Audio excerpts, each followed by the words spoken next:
2026 Early Connections Conference, Action, presented by the Van Sound Foundation. The title of this presentation is A Neurodiversity-Affirming Lens to Advocacy.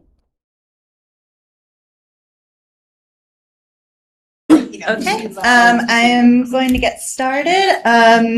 So welcome to our next presentation. I am going to be presenting on a neurodiversity-affirming lens to advocacy.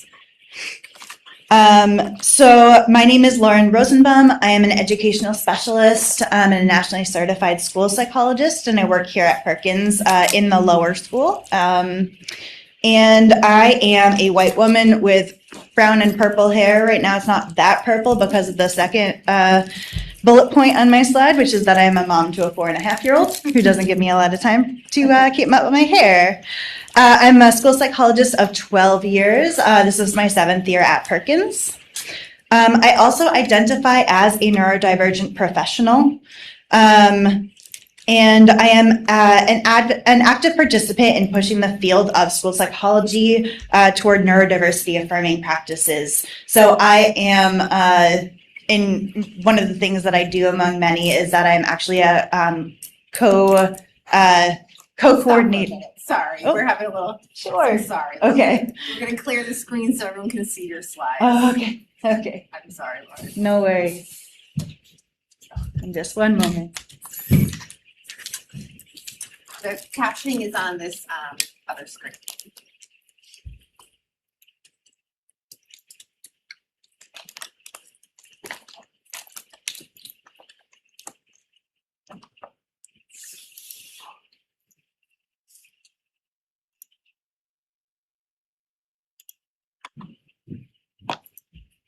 Okay. No worries.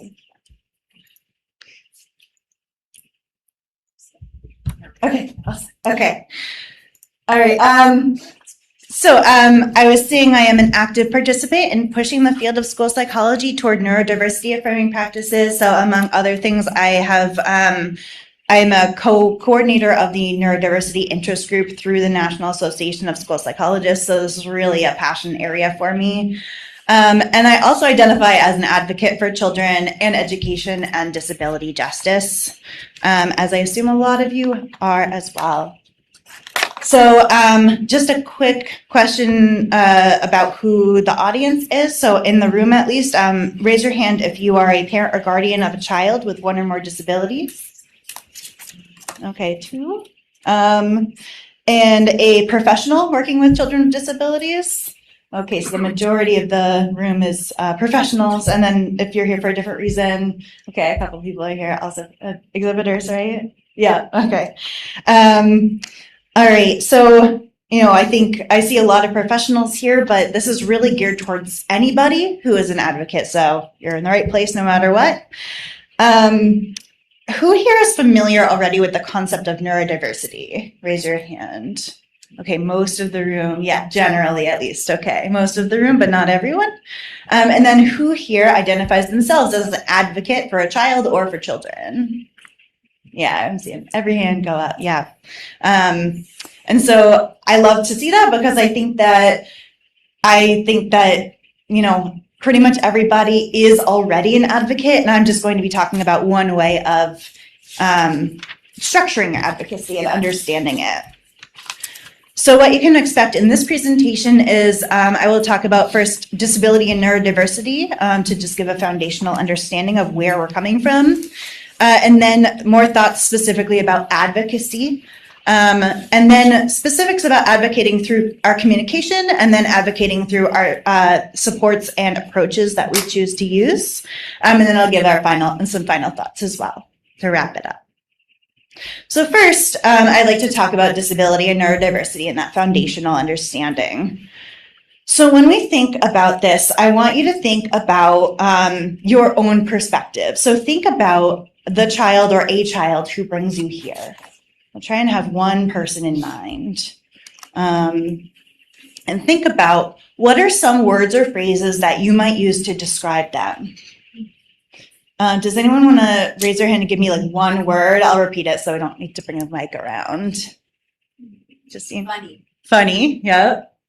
Anyone else? Smart. Smart. Imaginative. Imaginative. Yep. One more. Unique, curious. Unique, curious. Yep, absolutely. And now, what are some words or phrases that have been used in educational settings or early intervention to describe that child? Challenging. Busy. Busy. On the spectrum. On the spectrum. Has potential. Has potential. Okay. Scatterbrained. Scatterbrained. Mm-hmm. Tries hard. Tries hard. Yeah. Okay. Making progress. Making progress. And then, what are some words or phrases that have been used in medical settings to describe them? Medically complex. Medically complex.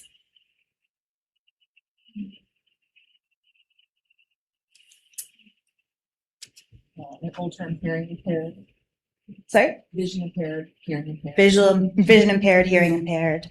Yeah. Yeah.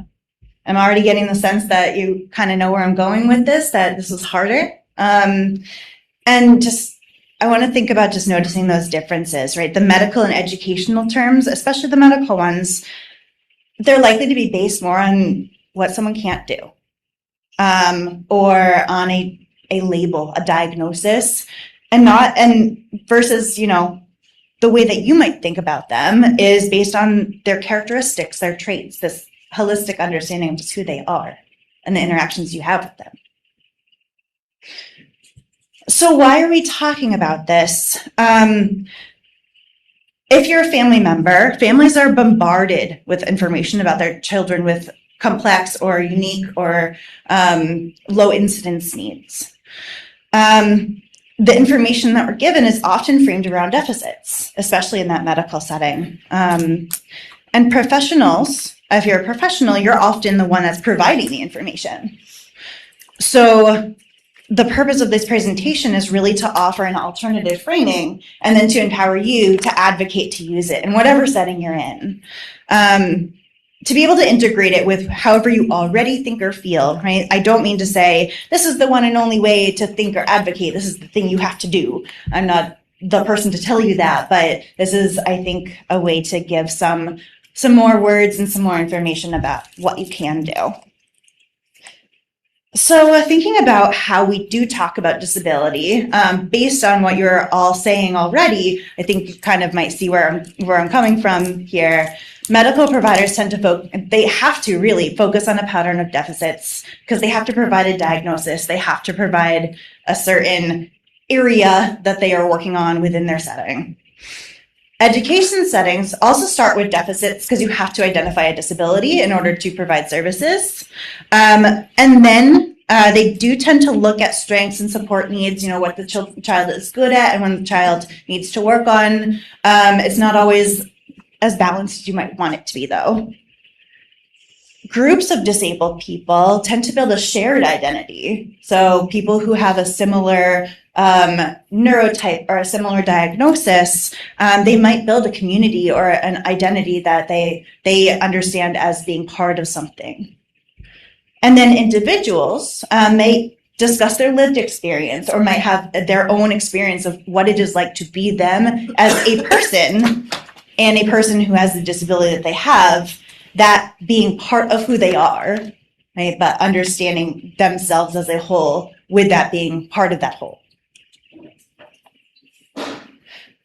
But going back to, what actually is disability? So at the heart of it, disability is really an interaction between a person and their environment. If everyone was blind, for example, the world would be designed to be fully accessible for blind people. No one would have any different experience than that. But since the world is designed for sighted people, by sighted people, for the most part, then blind people have support needs in order to exist safely in the world. If we designed the world to be maximally accessible, disability would still exist and it would still require support, but it would have much less impact on people's day-to-day life in our society. So from that, I want to talk about what actually is neurodiversity. So neurodiversity stems from some of these ideas, where neurodiversity is just the concept that human brains vary.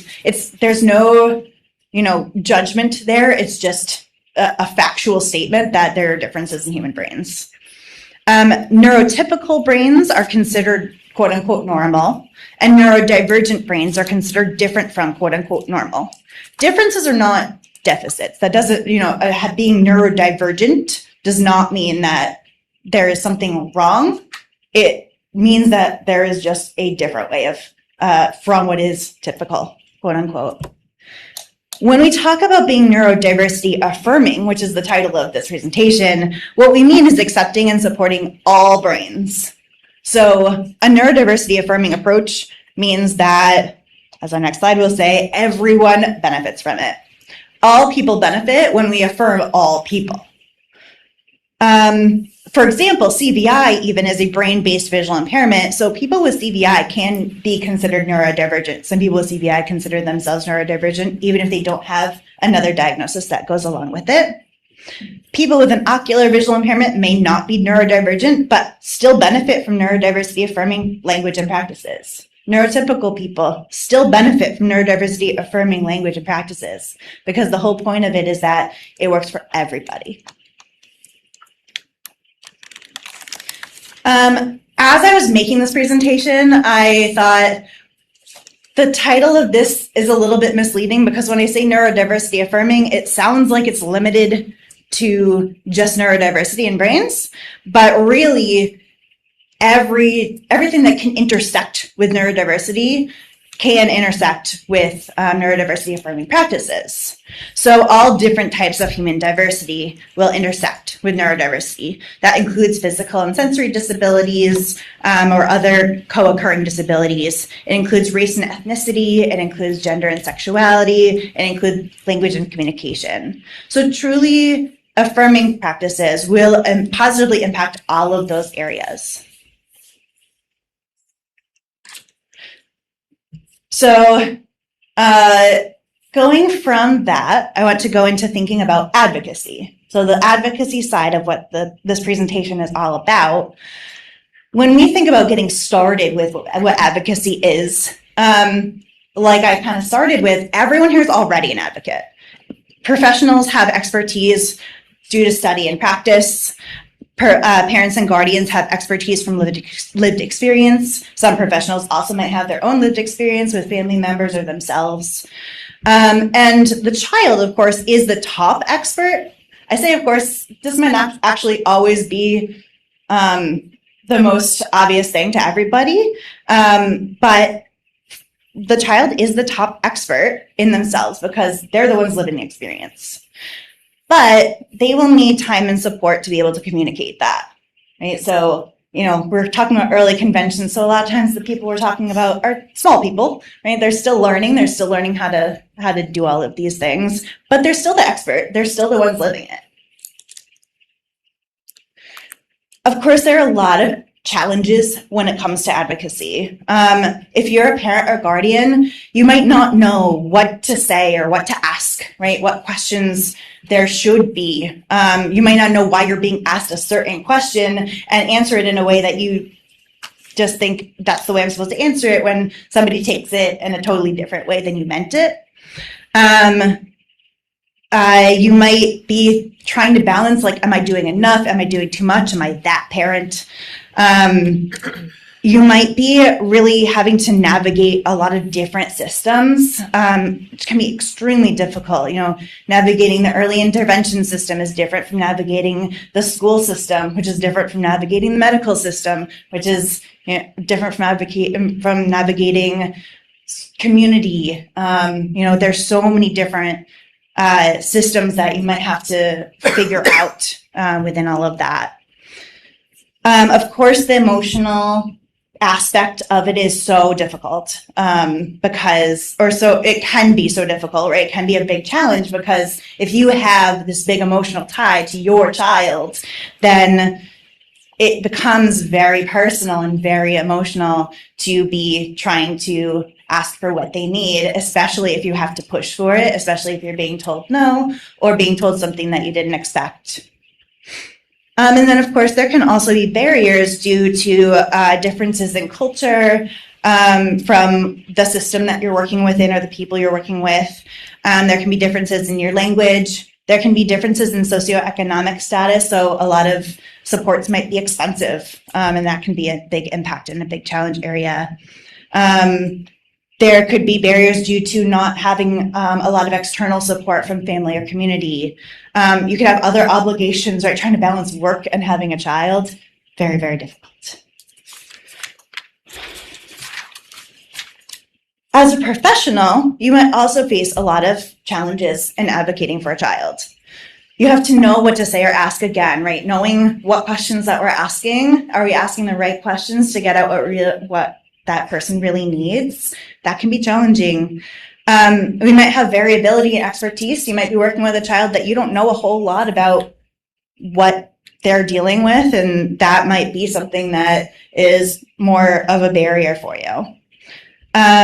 You might need to balance professional obligations. So of course we're obligated to the child first, but we also have to balance our own resources. We also have limited time and limited availability to provide support. So we have to find the right balance to give all of the students that we see what they need and still be able to do the rest of our job and see all the rest of the people that we're working with.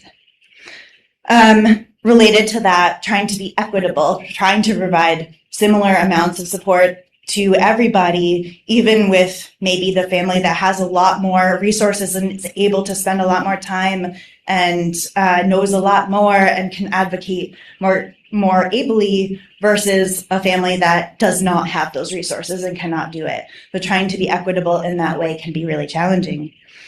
And then, of course, there can be legal and ethical considerations as well. We have to uphold certain professional boundaries. We have to uphold certain privacy and confidentiality considerations as well. So all of those can really make advocacy seem very difficult. So when it comes to advocating, the other thing that we often encounter is paradoxes within disability support, right? We might be told like individualized support, provide an IEP, an individualized plan, but use evidence-based practices. And those practices are based on quote unquote evidence that often specifically excludes complex learners. Right? A lot of times the research actually is saying you cannot be included in this research if you have another diagnosis beyond the specific one that we're trying to target here right now. So it can standardize in a way that won't work for that child because it's not, it specifically chose not to. They also are really, when you think about evidence and research, they're looking for what works for the majority of learners, but that means that they're going to exclude anyone in the minority, right? If you have something that's evidence-based because it works for 60% of learners, that means 40% of learners are not going to benefit from it. Okay, so that can be evidence-based, but it doesn't mean that's going to work for everyone. It certainly doesn't mean it's going to work for your child. We can also experience times when we're told or we're experiencing children with high support needs who can't be reasonably accommodated, are told you can't be reasonably accommodated. You can't access this because we can't accommodate that. And also at the same time, we can experience people with low support needs who are told you don't need these accommodations. We're not going to give them to you because you can get by without them and it's fine. And this big paradox that can come up. And then, of course, we know that our systems are broken and inaccessible. We know our education system is broken and inaccessible, and we know that our medical system is, and yet we have to work within them as well, right? Because that's how we get what we need for our children. So with all of that in mind, that can feel like an insurmountable thing, right? And so I think that the way that I want to go into this is really thinking about what you can do, right? So everyone here plays a really big role as a team member, as a communicator, and as a driver of supports and services. So let's talk about how we can fill those roles through a neurodiversity-affirming perspective. So I'm going to talk about two areas that we can use, that we can frame that as. One is through the way we communicate. So we want to communicate with care. We want to communicate. So the way we communicate about people has an impact on how they're perceived and how they're treated by others. on the same token, our own thoughts also impact our perception and our behavior. So by extension, the thoughts that we communicate to others impact how others see that child. We have to take that into account. We have to place a lot of importance on what we are saying and how we're saying it. So we might want to think about reframing that discussion, right? How can we reframe a deficit-based lens, that medical model, that way we're thinking about kids that is not based on who they really are? So one way we can think about is focusing on their strengths, their interests, and their abilities. Talking about their support needs, right? What do they need in order to be successful rather than just what can they not do? And saving all the medical talk for the medical doctors. You know, they can write the diagnoses that they have to do. They can go through insurance, but we don't need to be doing that in our everyday conversation. When we think about it this way, we're not avoiding talking about disability at all. What we're doing is we're talking about the people that we're working with or the people that we have in our lives in a way that's both more useful and more human and holistic. So think about the difference between some of these phrases that I'm going to present. The first one is Jennifer might engage in task refusal in order to gain staff attention. And contrast that with saying something like Jennifer thrives on positive interactions with adults and peers. She's working on completing tasks with reduced queuing and is best able to do that within familiar and motivating routines. So the difference between those is huge, right? Or instead of saying she's refusing to do things because she wants attention, we're saying she does really well when she has positive attention. And what she's working towards is being able to do it without as much queuing. She can still have attention, but maybe not queuing her through tasks as much. And she does this already well when the routine is familiar and motivating. When we think about it that way, we think there's so much we can pull from that to say, how do we enrich that child's learning? Maybe we can think about how we can take that and use it. Okay. The second example I have it here is how he requires one-to-one support because he might elope from the classroom versus how he seeks out quiet and dark spaces when he's visually overwhelmed. Staff should identify an accessible space where he can take supervised visual breaks.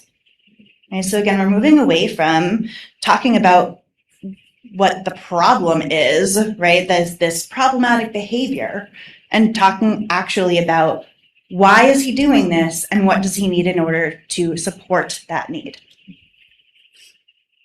The last example I have, Lola is nonverbal. So instead of saying that, we could say Lola is non-speaking. And she primarily communicates through facial expressions such as smiling, body language such as reaching, crying, pushing things away, vocalizations, and single-step switches, right? So instead of saying someone's not verbal, which everyone is verbal because verbal just means that there's some kind of understanding of verbal communication, she doesn't speak. Here are the ways that she does communicate. When we're describing strengths and supports, a few ways we could think about, a few different areas we can think about our communication, talking about how do they communicate wants, needs, their preferences, their emotions, and going a little past just wants and needs, right? And it's not just about requesting things, it's about being able to communicate more than that.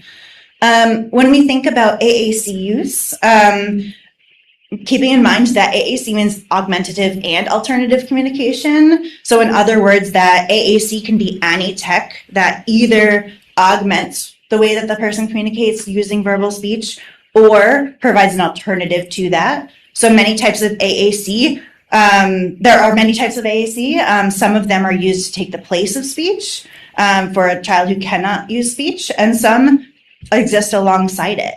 AAC can increase access to language.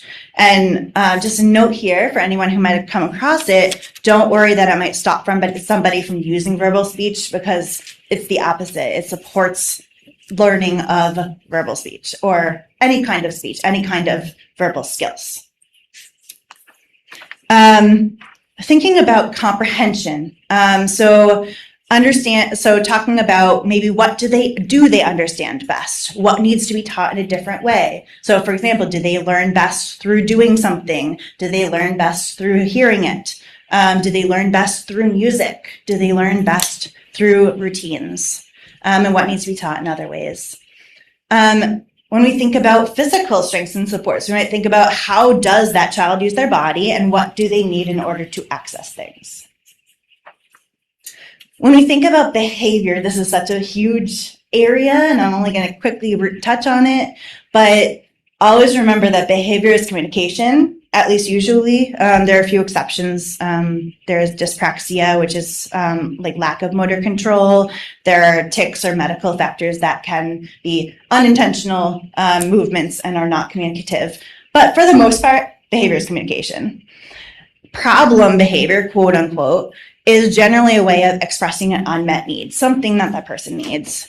And so harmful behaviors, behaviors that might actually cause physical harm to somebody, they might need to be replaced with other strategies like regulating strategies or functional communication. And that's fine to be thinking about it that way. But we wanted to make sure that we're remembering that behavior is communication and it's not this kind of one thing that needs to be targeted and gotten rid of. A lot of times when we're talking about behavior, what we're actually thinking about is regulation. And so regulation, when we focus on regulation, what regulating means is just managing one's internal state. So that might mean your physiological needs like sleep, thirst, hunger, needing to use the bathroom. It can mean managing energy, emotions, sensory input.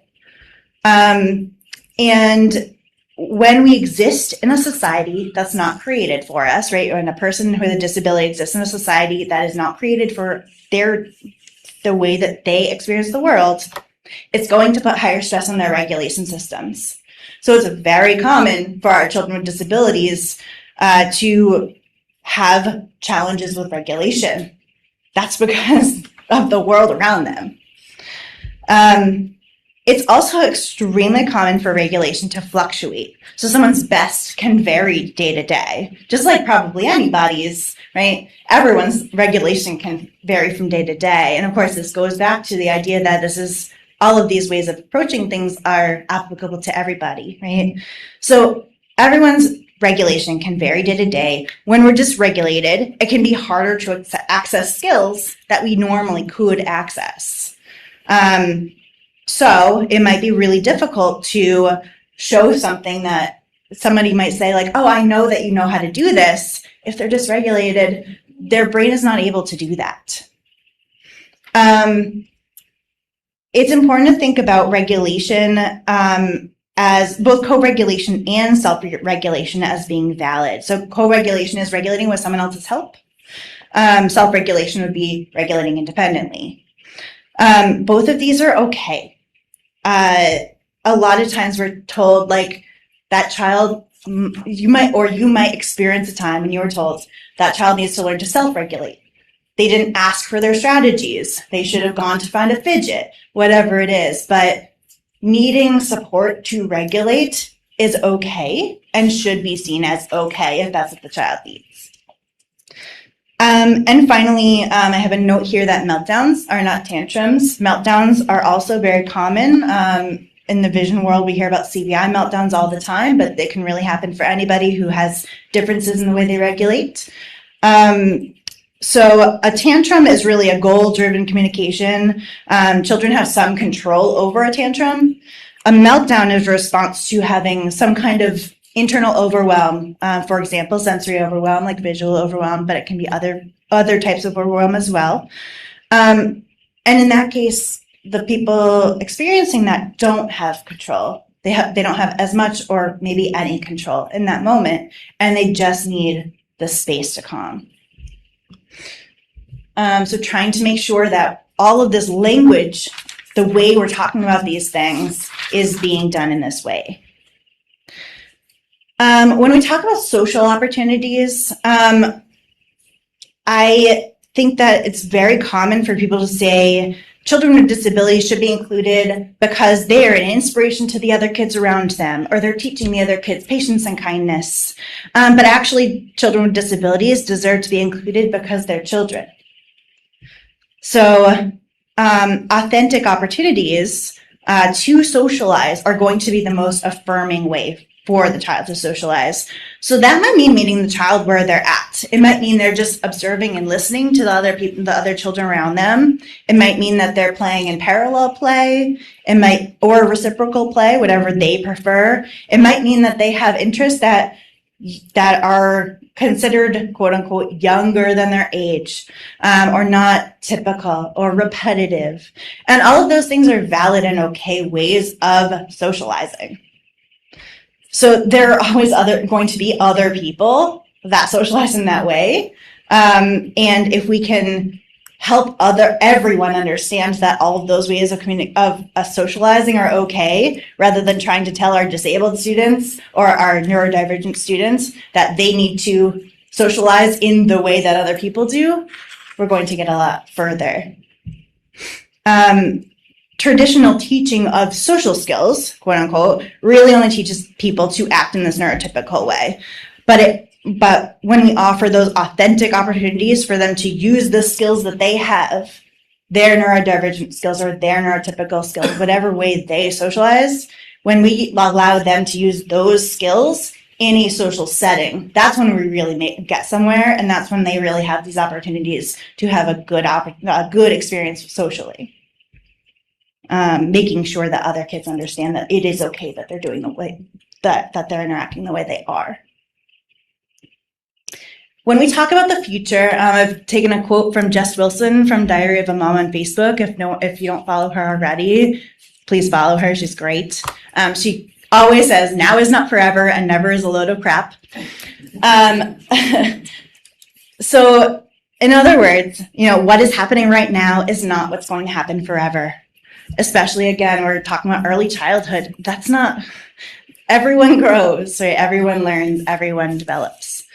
So long-term goals are a great thing to have in mind, but the path is never going to be straightforward. Supports can be faded over time. Social structures, what's available for them in society, can fluctuate. People change. A lot of times I hear, don't let them do that because they won't be able to do that when they have a job. But for one, they're not at a job right now, if they're 3 or if they're 5 or even if they're 15. And 2, jobs can be chosen based on what they want or what they need or what the skills are. And a school is not the same thing, right? Or a medical situation, anything like that. Those are not the same thing, right? The other area I want to talk about is advocating through the supports and approaches that we're asking for and that we're using. So compliance is not the goal of what we're trying to teach our children. When we teach children that they must comply with adult demands, that can actually heighten the risk of trauma and abuse to children, because it puts them in a situation where they feel that they have to do what somebody else tells them to do. And if they're in a situation later in life when someone's telling them to do something that's not safe, then they would feel that that's what they're supposed to do. When we make space for choices and teach consent, then we can start to ensure that our children are learning sense of boundaries, their bodily autonomy, and that they are recognizing both internal and external factors of what they actually need. They are having actually reduced prompt dependence because they're doing things based on what they feel that they need. They improve their self-advocacy skills, and then the non-negotiable moments are taken more seriously. So if you're not having power struggles all the time, then your regulation and energy and the child's regulation and energy are going to be available when it's actually important for health or safety reasons. So I think this is something that is probably the most important thing that I would talk about today, that we want to move away from teaching kids to comply with what an adult is telling them to do, and towards them listening to their own bodies and understanding their own choice making and consent. We want to presume competence, right? Everyone can learn and think. If they cannot do it now, that does not mean that they can never learn how to do it. So we can think about, like, how can we break this skill down to the foundational skills, the smallest levels of skills that this child can access? What can we do to make this skill or this thing that we're trying to teach them more accessible? So we can build it over time. We want to lead with curiosity. So I took the quote from Carol Gray, who developed Social Stories trademark, which is different from what you might have heard of social stories being in the past. But Carol Gray says that curiosity is confusion with a good attitude. So when we don't know what's going to work or why a child is doing something, that's not a bad thing. What we want to do is just ask questions, observe, try things out if we can, and be creative. Again, thinking about those evidence-based practices, they're not based on that child in front of you, right? That's based on a large group of people and the average and everything. You can be creative within that and use other things, right? Even if you're a professional, I promise, it's okay. We want to think about affirming the person.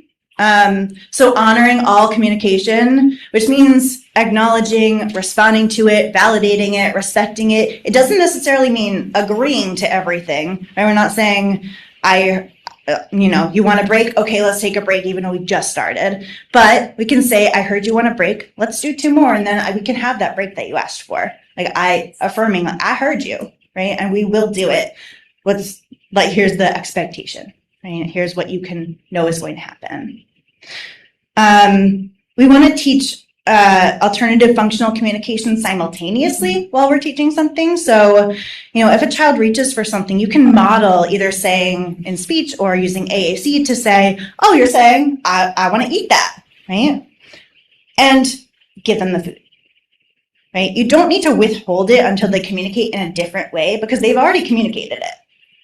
So if you're modeling it, then when they can access that other way of asking for it, they will. Once that's the easiest way for them to do it, or the most immediate or something, that they will do it, right? But right now, we don't need to ask somebody to communicate something they've already communicated in another way in order to teach communication.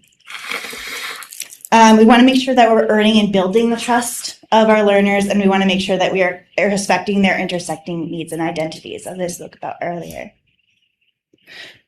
When we think about special interests, right? Special interests, and again, anyone can have special interests, but it's more common among neurodivergent learners. Special interests can be inherently accessible, right? So kids are going to seek out what's accessible to them. Kids with CBI in particular are going to find familiar visuals most accessible. So of course, using what's accessible to them is going to be most useful and helpful in learning. Using special interests can also reduce anxiety and increase happiness. They can lead to specialized skills. They can lead to social connections. They can aid in building understanding of novel concepts. But again, I want to go back to the increased happiness, which really is the main point here.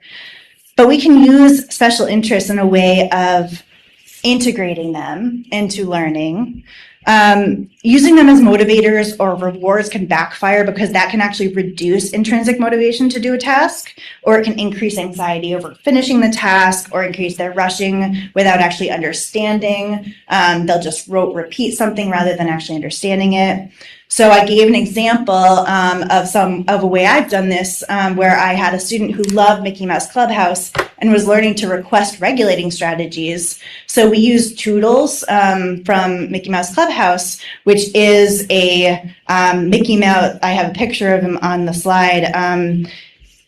He is shaped like a Mickey head and ears, and there are 4 visual choices that the characters in the show can choose from. So I adapted that to a CBI adapted visual support for him, where there are 3 regulating choices. Push something, have a squish like from a yoga ball, or an animal walk, and allow the student to choose from those 3 choices. And it was really, really helpful for him as a way to show him, you've already seen all these characters all the time choosing from Toodles for what strategy is going to be the best for them or what tool. Here's what how you can use it too. You can also do that. We want to make sure that we're teaching disability awareness. So disability awareness is one of those things that we teach, we reteach at various developmental stages, right? Kids are going to understand their own disability in a lot of different ways over their development. But self-advocacy skills are really built on self-awareness, right? So the more they know about themselves and their own disabilities and their own needs, the more they're going to be able to self-advocate and tell others what they might need. And also disability can often come with a community and a sense of belonging to a group of other people who are like them in some way.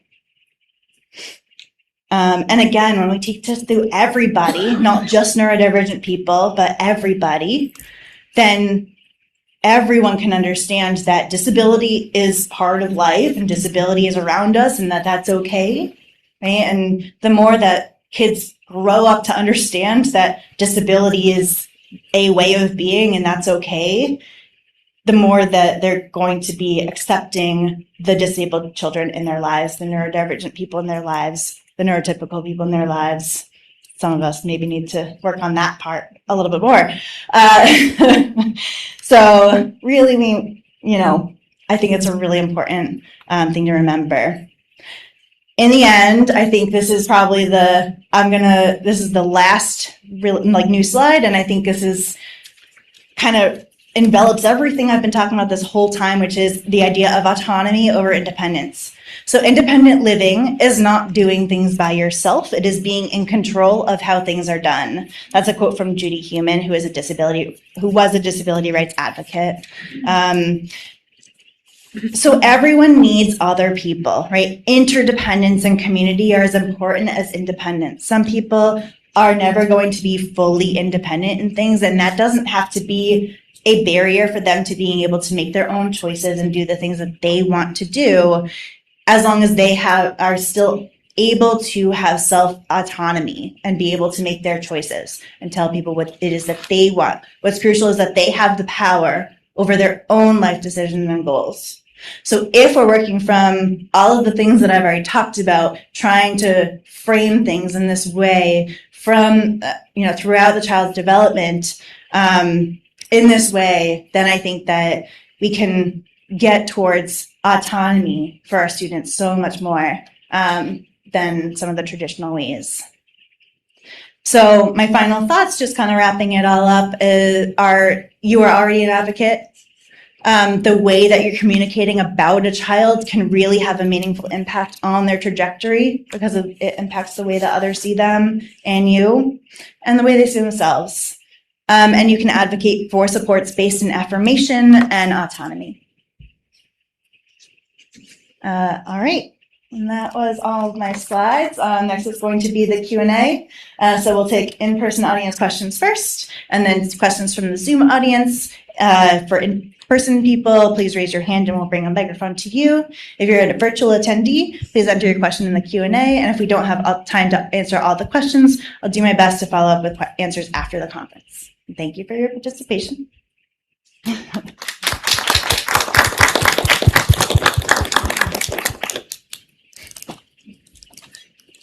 Any questions from the in-person audience? I'm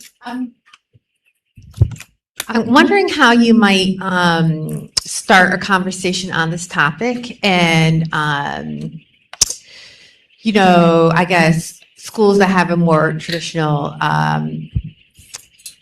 way of seeing it, medical or disability first culture. So how can you even start the conversation? That's a great question.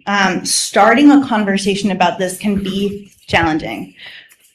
If you're a professional, I'll start with that because that's my area, really, is you find one person that on the team that seems most allied to you and you talk to that person, kind of get them to really get what you're talking about and kind of go from there, try and get more and more people over time to come from a similar lens, and then kind of build it up over time. I think we have a lot of power in the way we're preparing for example, IEP meetings and how we talk about the child there, how we're writing our goals on IEPs or